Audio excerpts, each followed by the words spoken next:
Madugula halwa most healthiest recipe. మా ఆంధ్రాలో విశాఖపట్నంలో మాడుగులు అనే గ్రామంలో ఈ హల్వా చాలా ఫేమస్. సో మన ఇంట్లో కూడా చేసేసుకుందామా? సో గోధుమల్ని వాటర్లో నానబెట్టి ఒక 1 అవర్ అయితే వదిలేయాలి.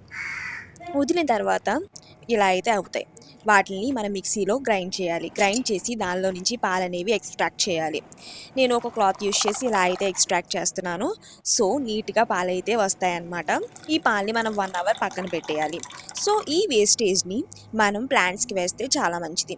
సో ఆ పాలలో వాటర్ అనేవి పైకి వస్తాయి. సో ఆ వాటర్ అంతా పారబోసి పాలైతే మనం పక్కన పెట్టుకోవాలి.